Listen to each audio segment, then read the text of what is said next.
નમસ્કાર વિદ્યાર્થી મિત્રો, ધોરણ 10 વિષય ગુજરાતી, પાઠ નંબર 14 જેઠીબાઈ. જેઠીબાઈ પાઠના લેખક દુલેરાય કારાણી.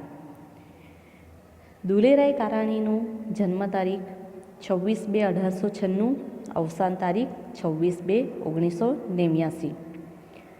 દુલેરાય કારાણીનો જન્મ કચ્છ જિલ્લાના મુન્દ્રામાં થયો હતો. કચ્છના પ્રતિષ્ઠિત સાહિત્યકાર, કવિ અને લોક સાહિત્યના વિદ્વાન સંશોધક દુલેરાય કારાણીની જન્મ અને મૃત્યુની તારીખ સમાન છે.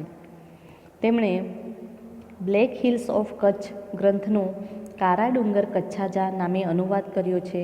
તેમણે થોકબંધ લોકકથાઓ આપી છે. કચ્છના મેઘાણી તરીકે તેઓ ઓળખાતા હતા. તેમણે લખેલો કચ્છ કલાધર એક ઐતિહાસિક ગ્રંથ છે. તેમની પાસેથી ગાંધી બાવની, સોનલ બાવની તેમજ કચ્છી સંગર જેવી પદ્ય રચનાઓ મળી છે. તેમણે કચ્છના સંતો અને કવિઓ, કચ્છનું લોક સાહિત્ય જેવી કૃતિઓ આપી છે. તો જેઠીબાઈ પાઠના લેખક છે દુલેરાય કારાણી અને તેમનો જન્મ કચ્છ જિલ્લાના મુન્દ્રામાં થયો હતો. ઘણીવાર તમને પરીક્ષામાં સવાલ પૂછાય કે કયા લેખકની જન્મ અને મૃત્યુની તારીખ સમાન છે, તો જવાબ આવશે દુલેરાય કારાણી, કારણ કે તેમનું જન્મ તારીખ 26/2 અને અવસાન તારીખ પણ 26/2 છે. તે ઉપરાંત ઘણીવાર તમને એક વાક્યનો સવાલ પૂછાય કે કચ્છના મેઘાણી તરીકે કોણ ઓળખાય છે, તો એનો જવાબ પણ આવશે દુલેરાય કારાણી. આ તો થઈ લેખક પરિચયની વાત. હવે આપણે આ પાઠનો ટૂંકમાં પરિચય મેળવીશું. તો વિદ્યાર્થી મિત્રો, જેઠીબાઈ પાઠ એક લોકકથા છે. એટલે એનો સાહિત્ય પ્રકાર શું છે, તો કે લોકકથા. તો આજે આપણે આ લોકકથાની અંદર એક હિંમતવાન, બહાદુર તથા દેશદાઝવાળી 16મી સદીની મહિલાની વાત કરવી છે કે એ વાત જાણીને તમારા મોઢામાંથી પણ શબ્દ નીકળે કે વાહ, ભારતની સ્ત્રીઓ કદી કોઈના દુઃખ જોઈ શકતી નથી. અને એનો આ જીવંત દાખલો છે.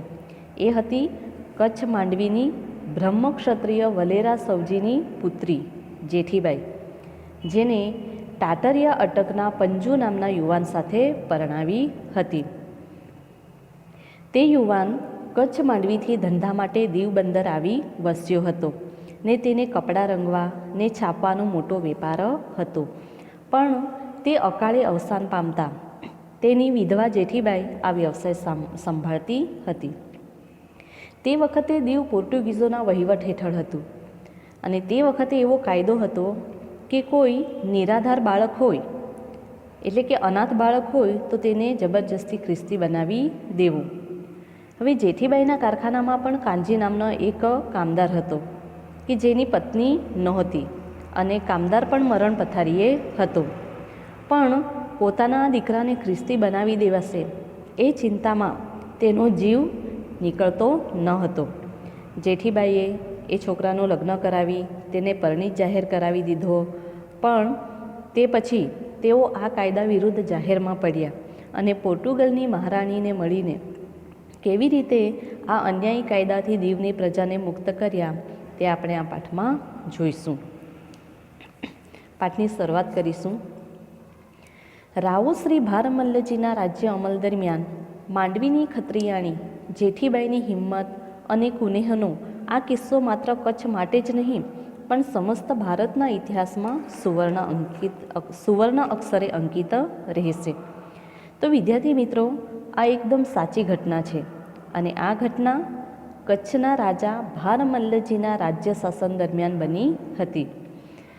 કચ્છ માંડવીની બ્રહ્મક્ષત્રિય સમાજની સ્ત્રી જેઠીબાઈની હિંમત અને કુનેહનો અર્થ થાય છે કામ કઢાવી લેવાની કળા. તો જેઠીબાઈની હિંમત અને કુનેહ એટલે કે કામ કઢાવી લેવાની કળા કહી શકો, તમે એને યુક્તિ કહી શકો, ચતુરાઈનો આ કિસ્સો એટલે કે ઘટના માત્ર કચ્છમાં જ નહીં સમગ્ર ભારતના ઇતિહાસમાં સુવર્ણ અક્ષરે અંકિત રહેશે. અમાસની અંધાર ઘેરી રાત્રિનો ગાઢ અંધકાર 10 દિશાને ઘેરી વળ્યો હતો. અડધી રાત વીતી ગઈ હતી. એ સમયે સૌરાષ્ટ્રને દક્ષિણ કિનારે આવેલ દીવ બંદરના રંગાટ અને વણાટકામના એક કચ્છી કારખાનામાં કાનજી નામનો એક કચ્છનો કામદાર છેલ્લા શ્વાસ લઈ રહ્યો હતો. અહીં એના ઘરબાર ન હતા. પત્ની તો ક્યારનીએ પરમધામમાં પહોંચી ગઈ હતી. પેટનો ખાડો પૂરવા તે પોતાના એકના એક નમાયા પુત્રને લઈ કચ્છ માંડવીના પંજુ ખત્રી અને તેની ધર્મપત્ની જેઠીબાઈના દીવ બંદરના કારખાનામાં મજૂરી કરતો હતો. હવે અમાસની કાળી અંધારી ઘેરી રાત્રિનો સમય હતો. લગભગ અડધી રાત તો વીતી ગઈ હતી અને તે સમયે સૌરાષ્ટ્રના દક્ષિણ કિનારે આવેલું દીવ બંદર, ત્યાં કચ્છ માંડવીના પંજુ ખત્રી અને તેમની ધર્મપત્ની જેઠીબાઈનું રંગાટ અને વણાટકામનું કારખાનું આવેલું હતું. અને આ કારખાનામાં કચ્છથી ધંધા રોજગાર માટે આવેલ એક કાનજી નામનો કચ્છી કામદાર પોતાના જીવનના છેલ્લા શ્વાસ લઈ રહ્યો હતો. એટલે કે પોતાના જીવનની છેલ્લી ઘડીઓ ગણી રહ્યો હતો, મરવાની તૈયારીમાં હતો. અહીં એનો કોઈ ઘરબાર કે સગાવાલા હતા નહીં, કારણ કે કાનજીની પત્ની તો ક્યારનીએ પરમધામમાં પહોંચી ગઈ હતી, એટલે કે એ મરી ગઈ હતી. પણ કાનજી પોતાનો પેટનો ખાડો પૂરવા, એટલે કે મહેનત મજૂરી કરવા માટે પોતાના એકના એક નમાયા માતા વગરના પુત્રને લઈને જેઠીબાઈના કારખાનામાં મજૂરી કામ કરતો હતો. 10 વર્ષના દીકરાને લઈને તે અહીં આવ્યો હતો. આજે એનો દીકરો 14 વર્ષનો થયો હતો. ત્યાં તો કાનજી પણ એની સ્વર્ગવાસી પત્ની પાસે પહોંચી જવાની તૈયારીમાં આવી પડ્યો હતો. સગા સંબંધીમાં તો તેનો એકનો એક પુત્ર પમો અને કારખાનાના મજૂરો સિવાય બીજું કોઈ ન હતું. હા, કારખાનાની માલિકણ જેઠીમાં તો માં કરતાં પણ વધારે હતી. એક કાનજી માટે જ નહીં, આ કારખાનાના તમામ કામદારો પર એ માતા જેટલું જ વહાલ રાખતી હતી. પારકા પ્રદેશમાં પેટનું પૂરું કરવા આવેલ કામદારોની માતાની ખોટ જેઠીમાં પૂરી કરતી હતી. હવે જ્યારે કાનજી જેઠીબાઈના કારખાનામાં કામ કરવા આવે છે તે સમયે એનો દીકરો 10 વર્ષનો હતો અને આજે એનો દીકરો 14 વર્ષનો થયો. ત્યારે કાનજી પણ મરવાની તૈયારીમાં હતો. અહીં જોવા જઈએ તો કાનજીનું કોઈ સગા સંબંધી હતું નહીં. એનો સગા માનો કે સંબંધી જે પણ માનો તે એનો એકનો એક દીકરો પમો. ઘણીવાર તમને એક વાક્યમાં સવાલ પૂછાય કે કાનજીના દીકરાનું નામ શું હતું, તો જવાબ આવશે પમો. બરાબર, આ તમારે યાદ રાખવાનું છે. તો અહીં આપણે જોયું કે કાનજીનું કોઈ સગા વહાલું હતું નહીં. એનો એકનો એક દીકરો પમો અને કારખાનાના મજૂરો સિવાય એનું બીજું કોઈ સગું હતું નહીં. હા, કારખાનાની જે માલિકણ હતી જેઠીમાં, તે કાનજી અને એના દીકરાને માં કરતાં પણ વધારે પ્રેમ આપતી હતી. કાનજી અને એના દીકરાને જ નહીં, પણ જેઠીમાં કારખાનાના તમામ કામદારો પર એક માતા જેટલું જ વહાલ રાખતી હતી. અને પારકા પ્રદેશમાં પોતાના પેટનો ખાડો પૂરવા આવેલ કામદારોની માતાની ખોટ કોણ પૂરી કરતું હતું, તો કે જેઠીમાં પૂરી કરતી હતી. એટલે કે જેઠીમાં પોતાના કારખાનાના કામદારોને એક મજૂર તરીકે ન જોતા પોતાના દીકરા તરીકે જોતી હતી.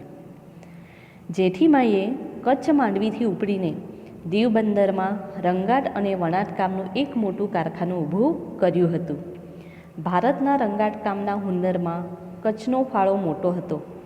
જામ રાવળના વખતમાં કચ્છથી જામનગર આવેલ ખત્રીઓએ રંગાટ કળાને ખૂબ ખીલવી હતી.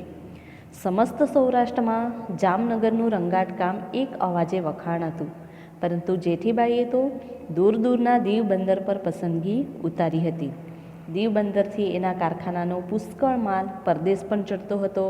યુરોપ, ઈરાન અને જંગબાર મોઝામ્બિક સુધી એનો માલ પહોંચી જતો હતો. ઉચ્ચ કક્ષાની રંગાટકળાના લીધે દિવસે દિવસે આ કારખાનાનો વિકાસ વધુને વધુ થતો જતો હતો.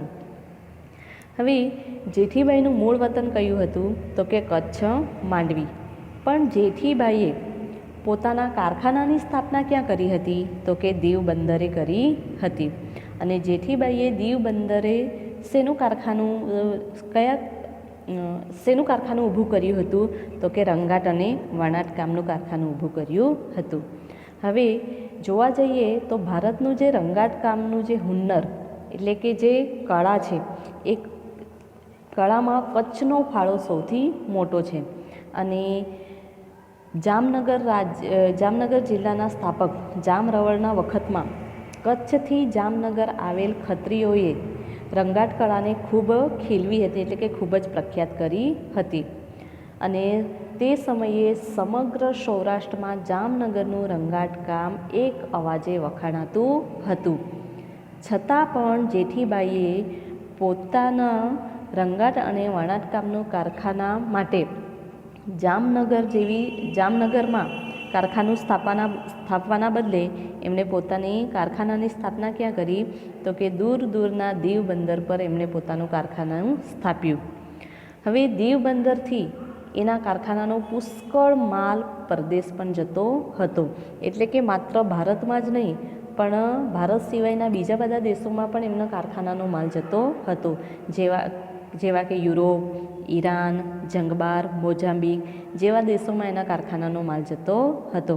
કારણ કે એના કારખાનામાં ઉચ્ચ કક્ષાનો માલ બનતો હતો અને ઉચ્ચ કક્ષાના માલના કારણે દિવસે ને દિવસે આ કારખાનાનો વિકાસ વધુ ને વધુ થતો જતો હતો. ગુજરાતના સુલતાનોના સમયમાં પોર્ટુગીઝ લોકોએ આક્રમણ કરીને દીવ જીતી લીધું હતું. 17મા સૈકાની અધવચ્ચેનો એ સમય હતો.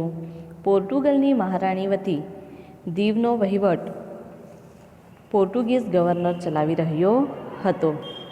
હવે આ તે સમયની વાત છે જ્યારે ગુજરાતમાં સુલતાનોનું સામ્રાજ્ય હતું અને પોર્ટુગીઝ પ્રજાએ આક્રમણ કરીને દીવ બંદર જીતી લીધું હતું. લગભગ 17મી સદીની અધવચ્ચેનો એ સમય હતો. પોર્ટુગલની મહારાણી તરફથી દીવનો વહીવટ પોર્ટુગીઝ ગવર્નર ચલાવી રહ્યા હતા. એ અરસામાં પોર્ટુગલના પાદરીઓ તરફથી ધર્મ પરિવર્તન વટાળ પ્રવૃત્તિ પૂરજોશમાં ચાલી રહી હતી. ભારતમાં ખ્રિસ્તી ધર્મના ફેલાવા માટે પાદરીઓ જમીન આસમાન એક કરી રહ્યા હતા. અજ્ઞાન અને ભોળા લોકોને લાલચમાં લપટાવીને તેમને ખ્રિસ્તી ધર્મમાં ખેંચી લેવામાં આવતા હતા. અહીંના કાયદાઓ પણ વટાળ પ્રવૃત્તિને ઉત્તેજન આપે એવા પ્રકારના કરવામાં આવ્યા હતા. તો અહીં આપણે જોઈએ કે જે સમયે દીવમાં પોર્ટુગીઝોનું શાસન હતું તે સમયે પોર્ટુગલના પાદરીઓ એટલે કે ખ્રિસ્તી ધર્મના પ્રચારકો તરફથી ધર્મ પરિવર્તન એટલે કે વટાળ પ્રવૃત્તિ. હવે વટાળ પ્રવૃત્તિ એટલે પોતાનો ધર્મ છોડી બીજા ધર્મમાં જવું. તો કે તે સમયે ખ્રિસ્તી પાદરીઓ તરફથી ધર્મ પરિવર્તન એટલે કે વટાળ પ્રવૃત્તિ ખૂબ જોરમાં ચાલી રહી હતી. અને ભારતમાં ખ્રિસ્તી ધર્મનો ફેલાવો કરવા માટે પોર્ટુગલના પાદરીઓ જમીન આસમાન એક કરી રહ્યા હતા. જમીન આસમાન એક કરવું એટલે કે ખૂબ જ પ્રયત્ન કરી રહ્યા હતા. તેઓ ભારતની અજ્ઞાની અને ભોળી પ્રજાને જાત જાતની લાલચ આપી, જેવી કે સારા શિક્ષણની, સારા આરોગ્યની, સારા ખાવા પીવાની વગેરે વસ્તુઓની લાલચ આપીને તેમને ખ્રિસ્તી ધર્મ પાળવા માટે મજબૂર કરતા હતા. અહીંના કાયદાઓ પણ વટાળ પ્રવૃત્તિને ઉત્તેજન આપે એવા પ્રકારના કરવામાં આવ્યા હતા. એમાં એક કાયદો એવો હતો કે કોઈ પણ બાળક નિરાધાર હોય તો તેને બળજબરીથી ખ્રિસ્તી બનાવીને તેના માલ મિલકત જપ્ત કરી લેવા. આ અતિ અન્યાયી કાયદાએ દીવની જનતાના હૃદયમાં ફફડાટ પેદા કરી દીધો હતો. કાયદો એ કાયદો જ હતો અને કાયદો એનું કામ કરી રહ્યો હતો. પાદરીઓની સત્તા અને એમની જોહુકમી આ કાયદાથી બેમર્યાદ બની જતી હતી. તો અહીં જે સમયે પોર્ટુગીઝોનું આપણા દેશમાં શાસન હતું તે સમયે પોર્ટુગલના પાદરીઓ તરફથી ધર્મ પરિવર્તનની પ્રક્રિયા ખૂબ જોરશોરથી ચાલી રહી હતી. અને તે સમયે દીવમાં કાયદાઓ પણ ધર્મ પ્રવૃત્તિને ઉત્તેજન એટલે કે પ્રોત્સાહન આપે તેવા બનાવવામાં આવ્યા હતા. એમાંનો એક કાયદો એવો હતો કે કોઈ બાળક નિરાધાર એટલે કે જેના મા બાપ ના હોય, તો કે જે બાળક અનાથ હોય, નિરાધાર હોય તો તેને બળજબરીથી ખ્રિસ્તી બનાવી દેવો. એટલું જ નહીં પણ તેનો આ માલ મિલકત પણ જપ્ત કરી લેવા. અને આ અતિ અન્યાયી કાયદાથી દીવની પ્રજા ખૂબ જ ડરી ગઈ હતી. પણ કાયદો એ કાયદો હતો અને કાયદો પોતાનું કામ કરી રહ્યો હતો. અને પોર્ટુગલના પાદરીઓની સત્તા આ કાયદાથી જાણે કે બેમર્યાદ બની ગઈ હતી. પોર્ટુગીઝ અમલની આવી આપખુદીની સમયમાં મરણ પથારી પર પડેલ કાનજીનો જીવ નીકળતો ન હતો. એના મૃત્યુ બાદ 14 વર્ષના એના પુત્ર પર ખ્રિસ્તી પાદરીઓનો કાયદો કેવી આફત વરસાવશે એ ચિંતા કાનજી કામદારના કાળજાને કોરી ખાતી હતી. એનો જીવ એ ચિંતામાં જ અટવાયા કરતો હતો. આજે 8 દિવસથી એને અનાજનો એક દાણો પણ લીધો ન હતો. આમ છતાં છેલ્લા ડચકા ખાતો એનો જીવડો કેમે કરી નીકળતો ન હતો. એના જીવની મુક્તિ થતી ન હતી. તો પોર્ટુગીઝ સરકારની આવી આપખુદભરી શાસનના સમયમાં મરણ પથારી પર પડેલ કાનાનો જીવ કેમે કરીને નીકળતો ન હતો. કેમ? કારણ કે તેને પોતાના દીકરા પમાની ચિંતા હતી. એમણે આજે 8 દિવસથી અનાજનો એક પણ દાણો ખાધો ન હતો. એનો જીવ એ ચિંતામાં જ અટવાયા કરતો હતો કે પોતાના મૃત્યુ પછી ખ્રિસ્તી પાદરીઓનો કાયદો પમાના જીવન પર કેવી આફત વરસાવશે, અને એ જ ચિંતામાં એના જીવની મુક્તિ પણ થતી ન હતી. 8મા દિવસની અડધી રાતે એના જીવને રૂંધાતો જોઈ જેઠીમાં એને આશ્વાસન આપી રહ્યા હતા, કાનાભાઈ, તું તારા જીવને ગતે કર. તારે જે કંઈ કહેવું હોય તે કહી દે. તારો જીવ કેમ અકળાય છે? અને આ રીતે લગભગ 8 દિવસ થઈ જાય છે. અને 8મા દિવસની લગભગ અડધી રાત્રિનો સમય, અને કાનજીના જીવને આ રીતે રૂંધાતો એટલે કે મૂંઝાતો જોઈને જેઠીમાં એને આશ્વાસન આપે છે. અને આશ્વાસન આપતા એને પૂછે છે કે કાનાભાઈ, તું તારા જીવને કેમ મુક્ત કરતો નથી? કઈ એવી વાત છે કે જે તને અકળાવી રહી છે? તારે જે કંઈ પણ કહેવું હોય તે તું મને કહી શકે છે. આ વખતે કાના કામદારે બાજુમાં જ ઊભેલા એના કિશોર પુત્ર તરફ અંગુલી નિર્દેશ કર્યો. જેઠીમાં તરત જ એના મનની વાત પામી ગયા.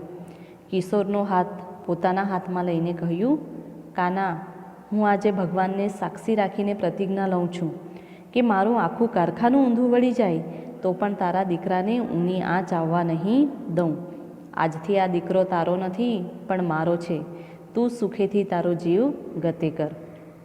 હવે જેઠીમા દ્વારા જ્યારે કાનાને પૂછવામાં આવે છે કે તને કઈ વાત પરેશાન કરે છે, ત્યારે કાનો પોતાની બાજુમાં ઊભેલા દીકરા તરફ અંગુલી નિર્દેશ એટલે કે આંગળીથી ઈશારો કરે છે.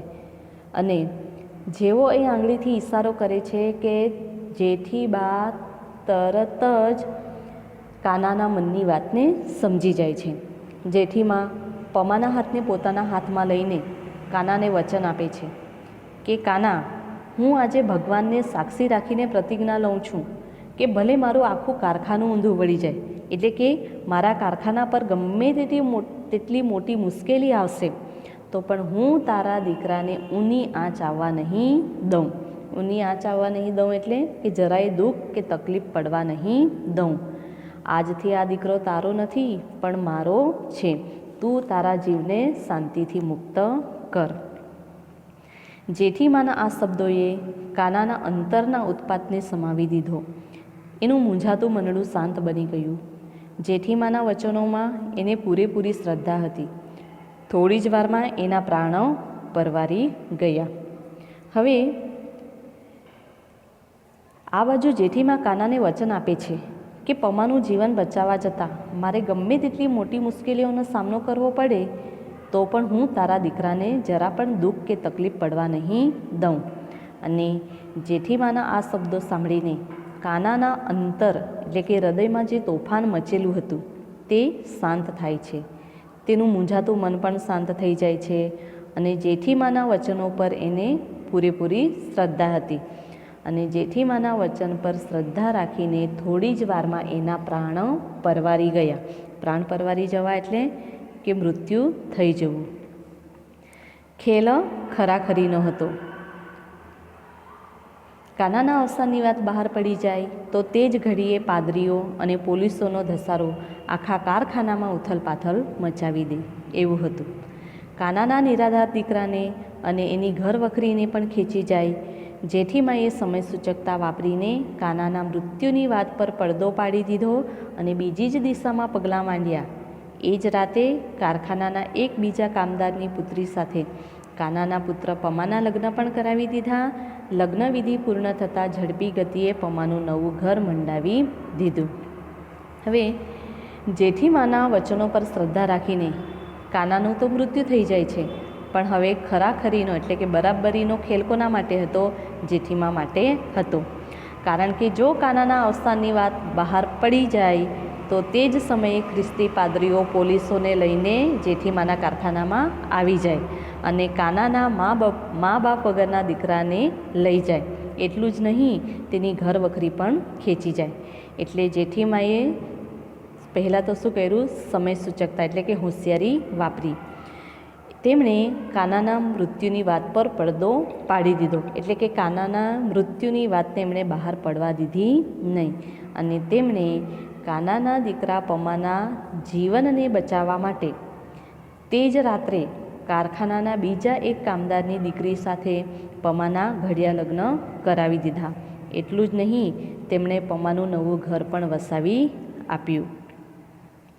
બીજા દિવસની સાંજે કાનાના મૃત્યુની જાહેરાત કરવામાં આવી. પાદરીઓ તો ટાંપીને જ બેઠા હતા. તરત જ પોલીસ પાર્ટીને સાથે લઈને પાદરી લોકોનું ધાડું આવી પહોંચ્યું. આ વખતે જેઠીમાં તો એક વીરાંગના બની ગયા.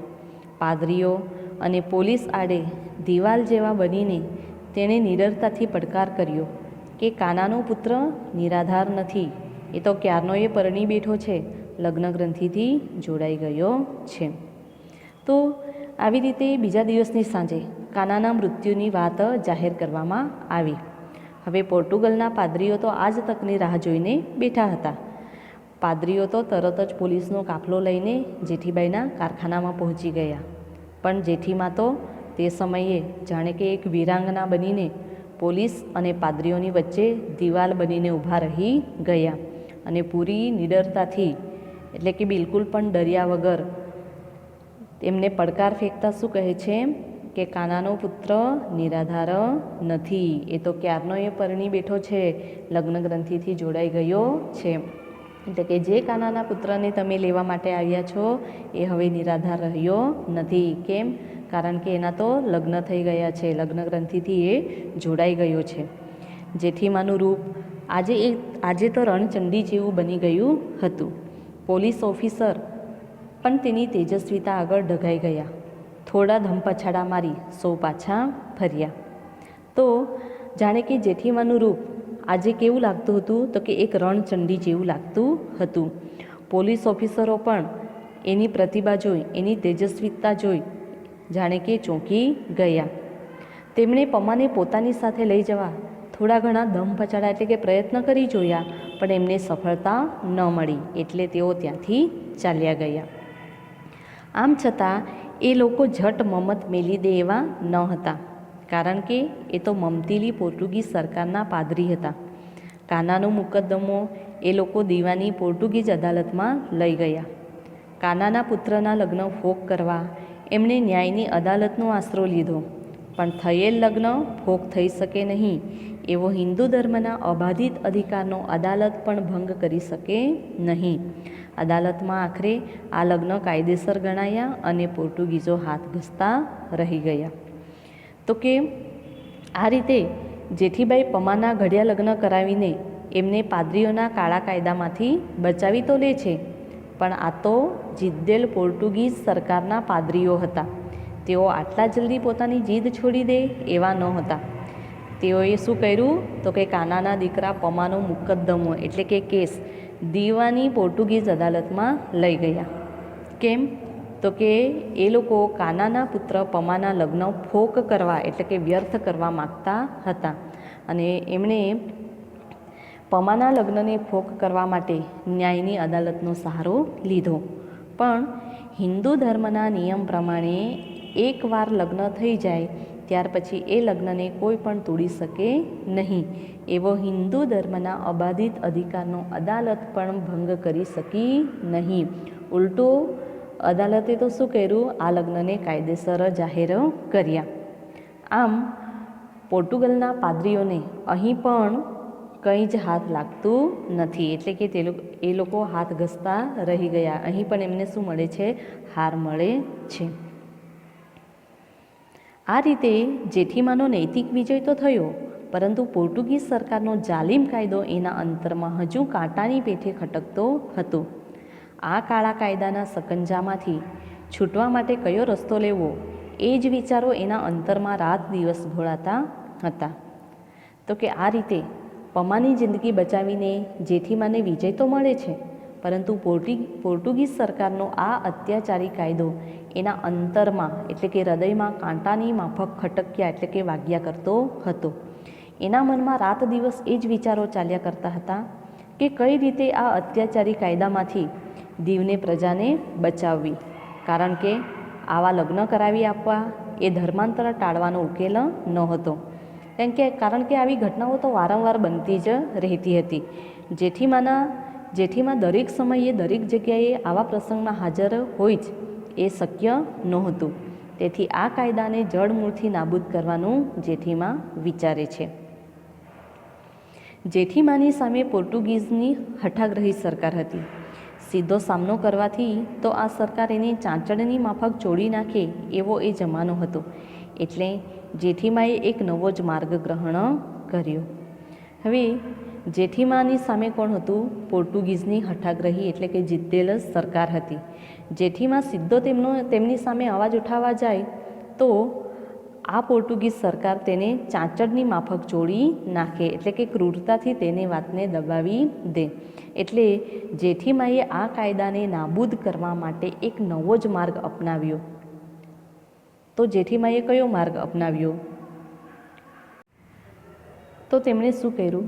એક બાહોશ બેરિસ્ટરની સલાહ લઈને પોર્ટુગલની રાણી ઉપર જેઠીમાએ પોર્ટુગીઝ સરકારના જુલમની કહાણી પોર્ટુગીઝ ભાષામાં હૃદયદ્રાવક શબ્દોમાં લખાવીને તૈયાર કરી. ત્યાર પછી આ અરજીના અંગ્રેજી અક્ષરોમાં મોટા બીંબા લાકડાની પટ્ટીઓમાં કૂતરાવીને તૈયાર કર્યા. મોટી રેશમી ઓઢણી પર આ અરજી મોટા અક્ષરોમાં સાંગોપાંગ છાપીને તૈયાર કરી. અરજીની આજુબાજુ ચારે તરફ એક સુંદર ફૂલવેલ પણ છાપીને ગોઠવી દીધી. આખી ઓઢણી પર આ અરજી એવી કળાપૂર્વક તૈયાર કરવામાં આવી હતી કે જોનાર એને જોઈને જ ચકિત થઈ જાય. અરજીમાં માતબર હિન્દુ ગૃહસ્થોની સહીઓ પણ લઈ લેવામાં આવી હતી. ધર્મની નામે ચાલતા જુલમોનો એમાં આબેહૂબ ચિતાર હતો. તો અહીં આપણે જોઈએ કે જેઠીમાએ કયો માર્ગ અપનાવ્યો?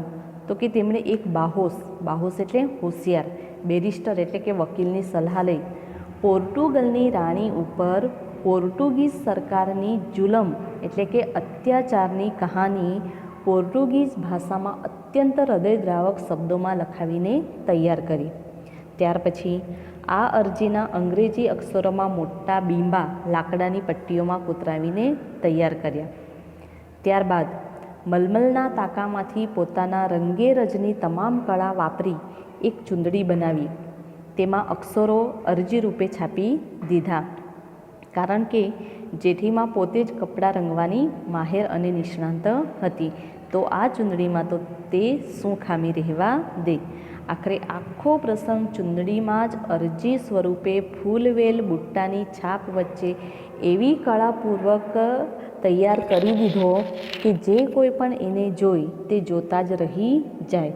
અને ત્યાર પછી આ અરજીમાં નીચે માતબર એટલે કે સમૃદ્ધ એવા હિન્દુ ગૃહસ્થો વડીલોની સહીઓ પણ લઈ લેવામાં આવી. આ અરજી છાપેલી ઓઢણીને સુંદર કિનખાબની થેલીમાં મૂકીને જેઠીબાઈએ પ્રવાસની તૈયારી કરવા માંડી. દીવ બંદરેથી વહાણોમાં ઉપડીને 2 અઠવાડિયા પછી પોર્ટુગલની ધરતી પર પગ મૂક્યો.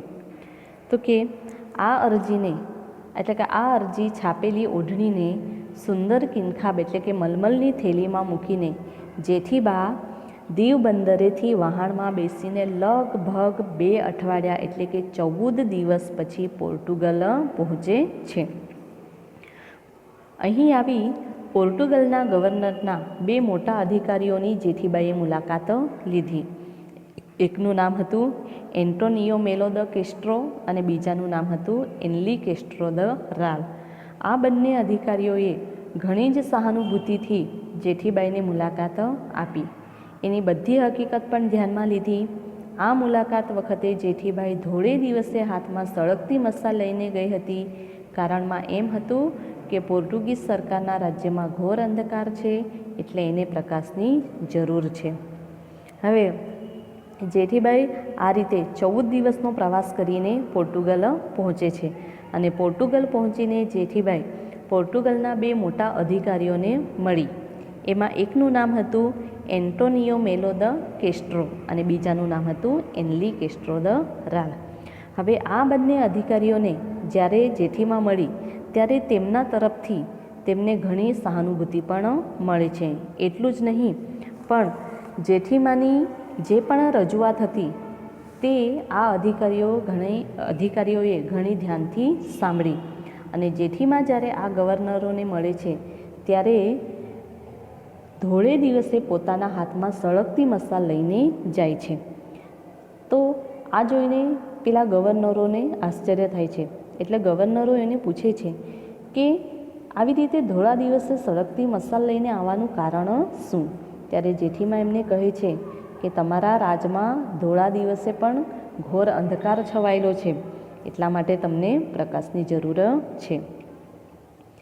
આ પ્રયોગે ઉભય અધિકારીઓ પર ભારે અસર કરી. આ ઓફિસરોએ એ વખતની પોર્ટુગલની રાણી ડોન લ્યુઝાની મુલાકાતની સગવડ કરી આપી. એટલું જ નહીં પણ જેઠીબાઈની અરજ પર ખાસ લક્ષ્ય આપવાની ભલામણ પણ કરી દીધી. તો આ રીતે જેઠીમાની હોશિયારી અને ચપળતા જોઈને ગવર્નરો પણ વિચારમાં પડી ગયા અને તેમણે તે સમયની પોર્ટુગલની રાણી ડોન લ્યુઝાની મુલાકાતની સગવડ કરી આપી. પોર્ટુગલની રાણી અને જેઠીબાઈની મુલાકાત ઠીક લાંબી ચાલી. ભારતની એક કાળા રંગની બાઈને મુલાકાત આપવા વખતે પોર્ટુગલની રાણીએ ખૂબ સૌજન્ય દાખવ્યું હતું. જેઠીબાઈએ હૃદય ખોલીને બધી હકીકત રજૂ કરી અને ભારતીય કળાની છાપેલી ઓઢણી રાણીને ભેટ કરી. ઓઢણીની અંદર મોટા અક્ષરે છાપેલી અરજી વાંચીને રાણી તો આશ્ચર્યમુગ્ધ બની ગઈ. અરજીની કરુણ કહાણીએ તેની આંખોમાં આંસુ આણી દીધા. ખરેખર એક સ્ત્રીના હૃદયને સ્ત્રીના હૃદય સિવાય બીજું કોણ પારખી શકે? અને આ રીતે આખરે જેઠીબાઈની મુલાકાત પોર્ટુગલની રાણી સાથે થાય છે અને ભારતની એક કાળા રંગની બાઈને મુલાકાત આપતી વખતે પોર્ટુગલની રાણીએ પણ ઘણી સજ્જનતા દાખવી હતી અને જેઠીબાઈએ પણ હૃદય ખોલીને પોર્ટુગીઝોનો અન્યાયી કાયદાની વાત રાણી સમક્ષ કરી અને તે સાથે તેમણે ભારતીય કળાની છાપેલી ઓઢણી રાણીને ભેટ આપી. હવે રાણી ડોન લ્યુઝાએ આવી નવાઈ ભરેલી ને વિસ્મય પમાડે એવી અરજી તેના જન્મારામાં પ્રથમવાર જોઈ હતી અને તેમણે જ્યારે આ અરજીની કહાની વાંચી ત્યારે પોર્ટુગલની રાણીની આંખોમાં પણ આંસુ આવી ગયા. અને એટલા માટે તો કહેવાય છે ને કે એક સ્ત્રીના હૃદય સિવાય બીજું કોઈ પારખી શકે નહીં, એટલે કે ઓળખી શકે નહીં. રાણીએ જેઠીબાઈની કલામય કૃતિ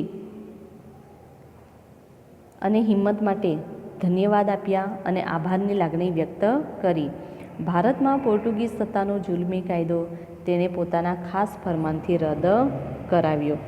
તો આમ એક સ્ત્રી જાત જે છે એ એક સ્ત્રી ઉપર ફિદા થઈ ગઈ કે વાહ, તારી બુદ્ધિને સલામ, અને આવી નારીઓ જ જગને શોભાવે. અને તેમણે આ અરજી માટે જેઠીમાની પ્રશંસા પણ કરી અને પોર્ટુગીઝ સત્તાનો જુલ્મી કાયદો તેણે પોતાના ખાસ ફરમાન એટલે કે આદેશથી રદ કરાવ્યો. તે દિવસથી જેઠીબાઈની ઓઢણી પાંદ જેઠીનું નામ વિખ્યાત બની ગયું. આ ઓઢણીની ભાત સાથે જેઠીબાઈનું નામ પણ જોડવામાં આવ્યું. આ ભાત ભારતની એક અનોખી ભાત ગણાતી અને એટલા માટે તો કહેવાય છે કે તેમણે શું કર્યું તો કે તે દિવસથી આ જે ઓઢણી છે એ ઓઢણી કઈ ઓઢણી તો કે જેઠીબાઈની ઓઢણી પાંદ જેઠીના નામથી પ્રખ્યાત બની. અને એટલું જ નહીં પણ આ ઓઢણીની ભાત એટલે કે ડિઝાઇન સાથે જેઠીબાઈનું નામ પણ જોડવામાં આવ્યું અને ભારતની એક અનોખી ભાતમાં ડિઝાઇનમાં આ પાંદ જેઠીનું નામ પ્રખ્યાત બનેલું છે. રાણીની આજ્ઞાનો ઠરાવ એક તામ્રપત્ર પર કોતરવામાં આવ્યો. આ તામ્રપત્ર ઘણા માન અને દબદબા સાથે જેઠીબાઈને અર્પણ કરવામાં આવ્યું. તો કે આ રીતે રાણી ડોન લ્યુઝા દ્વારા જે પોર્ટુગીઝ સત્તાનો જે કાળો કાયદો હતો, અન્યાયી કાયદો હતો, એને રદ તો કરવામાં જ આવે છે, પણ એની સાથે તેમણે આજ્ઞા આપીને આ જે કોઈ પણ ઠરાવ હતો એ ઠરાવને તામ્રપત્ર પર કોતરી આપવામાં આવ્યો અને આ તામ્રપત્ર ઘણા માન સન્માન સાથે જેઠીબાઈને અર્પણ કરવામાં આવ્યો. એ ઉપરાંત જેઠીબાઈના માનમાં અઠવાડિયામાં એક દિવસ તેમના ઘર આગળ બેન્ડ વગાડવાનો હુકમ કરવામાં આવ્યો. જેઠીબાઈની જિંદગી સુધી આ કાર્યક્રમનો અમલ ચાલુ હતો. પોર્ટુગીઝ ઓફિસરો જેઠીબાઈના ઘર પાસેથી પસાર થતા ત્યારે જેઠીબાઈના માનમાં પોતાના માથા પરથી હેટ ઉતારી નાખતા હતા. તો કે આ રીતે પોર્ટુગલની રાણીના આદેશથી અઠવાડિયામાં એક દિવસ જેઠીબાઈના ઘર આગળ બેન્ડ વગાડવામાં આવતો હતો અને જ્યારે દીવમાં પોર્ટુગીઝ અમલદાર કે ગવર્નર બહાર નીકળે ત્યારે જેઠીબાઈના ઘર પાસેથી એટલે કે ઘર સામેથી પસાર થાય તો તરત જ તેઓ પોતાના માથા ઉપરથી ટોપી ઉતારી દેતા અને આ રિવાજ દીવના તમામ અધિકારીઓ પાળતા હતા અને એવું કહેવામાં આવે છે કે જ્યાં સુધી જેઠીબાઈ જીવતા હતા ત્યાં સુધી આ સિલસિલો ચાલુ જ રહ્યો. કચ્છ માંડવીના એક અભણબાઈ જેઠીબાઈ આ રીતે પોતાના ગજા ઉપરવટનું એક અદ્ભુત કાર્ય કરીને પોતાના નામને પ્રખ્યાત કરી ગયા, અમર કરી ગયા. તો કે આમ જોઈએ તો કચ્છ માંડવીની તદ્દન અભણ કે જે પોતે ભણેલી પણ ન હતી એવી અભણબાઈએ જેઠીબાઈએ પોતાના ગજા બહારનું, પોતાની હેસિયત બહારનું અદ્ભુત કાર્ય કરીને પોતાના નામને પ્રખ્યાત અને અમર કરી ગયા. તો આ રીતે આ પાઠ અહીં પૂર્ણ થાય છે. આ એક લોકકથા છે કે જે એક તદ્દન સાચી ઘટના છે અને આ બની હતી અને આ ઘટના હતી કચ્છ માંડવીની એક અભણ જેઠીબાઈની કે જેમણે પોતે દીવમાં રંગાટ અને વણાટકામનું કારખાનું ધરાવતા હતા અને તે સમયે દીવમાં પોર્ટુગીઝોનું શાસન હતું અને પોર્ટુગીઝ પ્રજાએ એક કાયદો બનાવ્યો હતો કે જેમાં નિરાધાર બાળકોને એટલે કે જેના માતા પિતા ન હોય તેવા બાળકોને બળજબરીથી ખ્રિસ્તી બનાવી દેવા અને તેમને માલ મિલકત જપ્ત કરી લેવી. અને આ અન્યાયી કાયદાની સામે લડત ચલાવીને જેઠીબાઈએ દીવની પ્રજાને આ કાયદામાંથી મુક્ત કરવાનું કામ કર્યું અને એટલા માટે જ તો જેઠીબાઈ દીવમાં ખૂબ જ પ્રખ્યાત બની ગયા છે. આજે પણ તમે જ્યારે દીવ ફરવા જાઓ તો ત્યાં દીવનું જે બસ સ્ટેશન છે એને પણ જેઠીબાઈ નામ આપવામાં આવેલું છે. તે જ ઉપરાંત ઘણા બધા માર્ગ છે, સડકો છે કે જેને પણ જેઠીબાઈનું નામ આપવામાં આવેલું છે. તો અને એવું પણ કહેવાય છે કે જેઠીમાં જે ઓઢણી પોર્ટુગલ લઈને ગયા હતા એ ઓઢણી આજે પણ પોર્ટુગલના સંગ્રહાલયમાં સચવાયેલી છે. અને છેવટે એટલું જ કહેવું છે કે કદાચ દીવના લોકો પોર્ટુગીઝ શાસનને ભૂલી જશે પણ દીવમાં જેઠીબાઈનું નામ અમર હતું, છે અને હંમેશા રહેશે.